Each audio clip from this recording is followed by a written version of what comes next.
ആലപ്പുഴ ചെന്നിത്തല നവോദയ സ്കൂളിലെ 10ാം ക്ലാസ്സുകാരിയായ സ്നേഹ പഠനത്തിന് പുറമെ കായിക രംഗത്തും കഴിവ് തെളിയിച്ച പ്രതിഭ. അധ്യാപകരുടെ എല്ലാം പ്രിയപ്പെട്ടവൾ. പിന്നെ എന്തായിരിക്കും അവൾക്ക് സംഭവിച്ചത്? ദേശീയ ബാസ്കറ്റ്ബോൾ താരമായ സ്നേഹ എന്തിനാണ് ആത്മഹത്യ ചെയ്തത്? 10ാം ക്ലാസ്സുകാരിയായ പെൺകുട്ടിയെ ഹോസ്റ്റൽ ശുചിമുറിക്ക് സമീപമാണ് മരിച്ച നിലയിൽ കണ്ടെത്തിയത്. സംഭവത്തിൽ പോലീസ് അസ്വാഭാവിക മരണത്തിന് കേസെടുത്തിട്ടുണ്ട്. റാഗിംഗ് സംബന്ധിച്ച് പരാതികൾ നിലവിൽ ലഭിച്ചിട്ടില്ലെന്നാണ് വിവരം. മറ്റെന്തെങ്കിലും കാരണം ആത്മഹത്യക്ക് പിന്നിലുണ്ടോ എന്നാണ് അന്വേഷിക്കുന്നത്.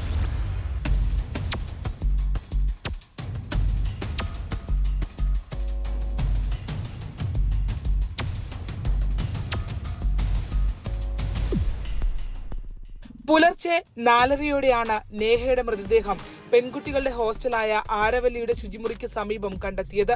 സ്റ്റെയർകേസിന്റെ ഹാൻഡ് റെയിലിൽ തൂങ്ങി മരിച്ച നിലയിലായിരുന്നു കുട്ടി.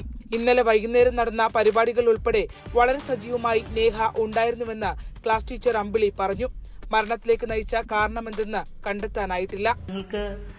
ഇന്നലെ ഒരു കോമ്പറ്റീഷൻ ഉണ്ടായിരുന്നു. അപ്പോൾ ഫ്രണ്ട്സ് ഒക്കെ പങ്കെടുത്തതിൽ അവരെ ഹെൽപ്പ് ചെയ്യുകയും അവരുടെ മേക്കപ്പ് ഒക്കെ തുടച്ചു കളയുകയും ഒക്കെ ചെയ്തു രാത്രി വരെ. അപ്പം അതുവരെയും ഒന്നും യാതൊരു തരത്തിലുള്ള ഒരു അസ്വാഭാവികതയും നമ്മൾ കണ്ടിട്ടില്ല. കുട്ടികളുടെ ഫ്രണ്ട്സുമായിട്ട് നമ്മൾ സംസാരിച്ചു. അവരും പറയുന്ന ഒന്നും അങ്ങനെ ഷെയർ ചെയ്തിട്ടില്ല എന്നുള്ളതാണ്.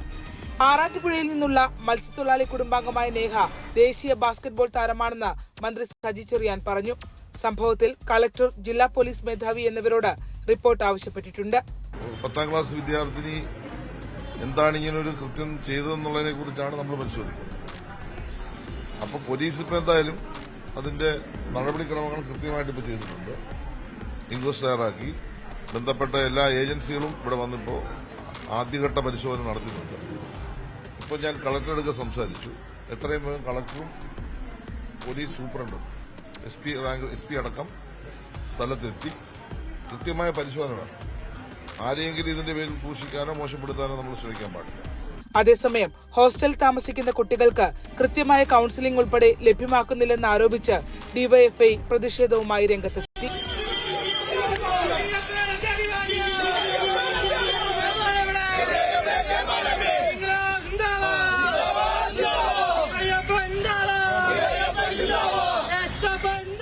വിദ്യാർത്ഥികൾ രക്ഷകർത്താക്കളുമായി അകന്ന് താമസിച്ചു പഠിക്കുന്ന ഒരിടമാണ് നവോദയ സ്കൂൾ. അതുകൊണ്ട് തന്നെ ആവശ്യമുള്ള കൌൺസിലിംഗ് സംവിധാനമടക്കം അവർക്ക് ലഭ്യമാക്കേണ്ടതുണ്ട്. എന്നാൽ അക്കാര്യങ്ങളിൽ പരിമിതികളുണ്ട് എന്നുള്ള ആരോപണവും ഈ കേസുമായി ബന്ധപ്പെട്ട് ഉയരുന്നുണ്ട്. ചെന്നിത്തലയിൽ നിന്നും ക്യാമറമാൻ പ്രശാന്ത് മംഗലശ്ശേരിക്കൊപ്പം ശരണ്യ സ്നേഹജൻ, ന്യൂസ് 18.